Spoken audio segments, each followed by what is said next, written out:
If you've ever wondered why your PC runs slower when you need it most, or why a perfectly good processor starts acting like it's half asleep, there's a good chance the problem isn't the CPU at all. It's the cooling system behind it. And here's the twist most beginners never realize. Cooling isn't just about lowering temperatures, it's about unlocking performance your hardware already has, but can't use. Today, we're going deeper than the usual air cooler versus liquid cooler. Instead, we're breaking down the science behind these two systems, why they behave differently, and how choosing the wrong one can silently limit your PC for years. By the end of this video, you'll understand cooling not as a piece of hardware, but as a strategy, one that can completely transform your gaming, productivity, and system stability. So let's dive in. When most people hear CPU cooling, they think it's just about preventing overheating, but that's barely half the story. Your CPU is basically millions of tiny switches firing billions of times per second. Every time those switches flip, they release a little heat. When workloads get heavy, a game, a render, a browser with 57 tabs open, all of those switches start flipping at max speed. That heat builds up fast, and here's the problem. Heat is the natural enemy of electrical precision. That's why modern CPUs are designed to slow themselves down when they get too warm. This is called thermal throttling, and it's one of the biggest hidden causes of stutter, frame drops, and random slowdowns. Good cooling isn't about making the CPU cold, it's about keeping it in the temperature zone where it can stay fast, stable, and accurate. Think of cooling as the CPU's bodyguard. Without it, your chip can't perform the way it was built to. The old school method that still outperforms expectations. Air cooling has been the backbone of PC hardware for decades, but what makes beginners underestimate it is also what secretly makes it brilliant: its simplicity. At its core, an air cooler is just a metal heat collector attached to a tower of thin fins with a fan pushing air through it. But inside that simple design is one powerful advantage: zero complexity. No pumps, no liquid, no moving parts except a fan you could replace for $5. The magic happens in the heat pipes. These tiny copper tubes move heat faster than most people imagine, pulling it away from the CPU before it even becomes a problem. The heat sink fins then spread that heat across a large surface area, and the fan carries it out of the system. And here's something beginners almost never hear. A high-end air cooler can cool a gaming CPU just as well as a mid-range liquid cooler with none of the risk. If you're gaming, browsing, or doing light productivity, an air cooler gives you consistent performance, nearly no maintenance, and years of trouble-free operation. Many pro builders still swear by air cooling because it's predictable and quiet. Let's step into the mindset of people who have built dozens of PCs. When they choose an air cooler, it's usually for 4 big reasons beginners don't think about. First, reliability. A good air cooler is basically immortal. No pump failures, no liquid evaporation, no surprise malfunctions. Second, installation. You mount a bracket, tighten a few screws, plug in a fan, done. No tube routing, no radiator placement puzzles. Third, longevity.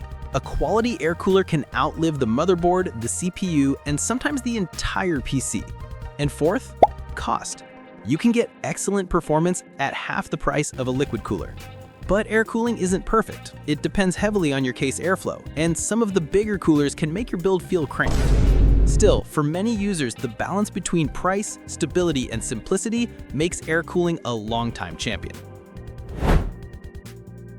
The high-performance option built for serious heat.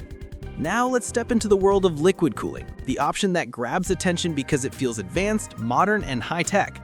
A liquid cooler works like a tiny cooling loop.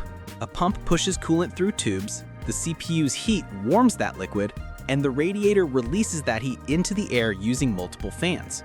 Because radiators have so much surface area, they can pull heat away faster and more evenly than traditional heat sinks. This gives liquid coolers a huge advantage in one area: sustained performance under heavy workloads. If you're rendering video, streaming, editing large files, running simulations, or using a high core count CPU, liquid cooling keeps temperatures stable even during long, intense sessions. Another benefit is smoother temperature behavior. Liquid warms and cools gradually, so you get fewer sudden spikes, which many users find creates a more stable system. And yes, liquid coolers can run quieter because they don't rely on a single fan blasting at full speed. But here's the part videos rarely mention: Liquid cooling has real drawbacks, and beginners need to know them. The pump is a tiny motor running constantly.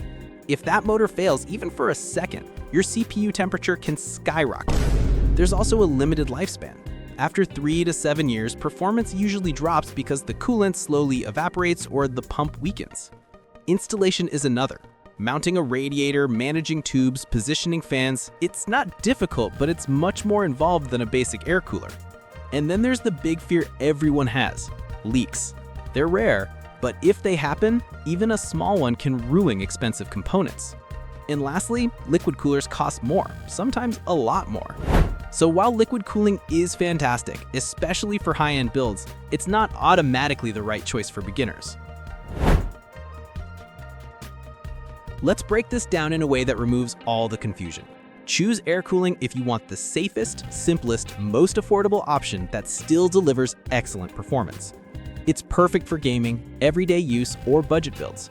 You install it, forget about it, and it just works.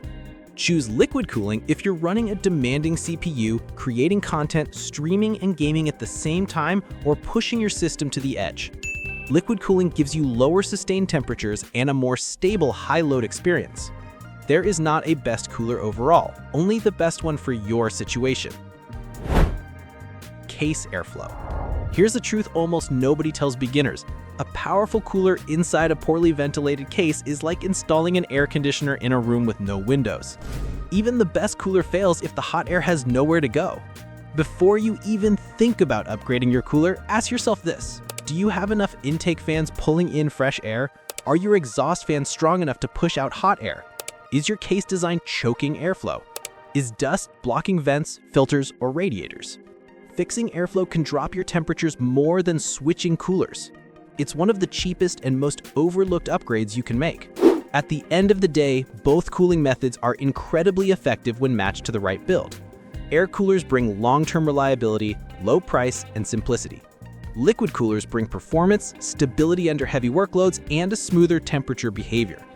The real power comes from understanding how they work, what they're best at, and how they fit into your system as a whole. When cooling stops being a mystery and becomes a strategy, your PC becomes faster, smoother, and more consistent no matter what you throw at it.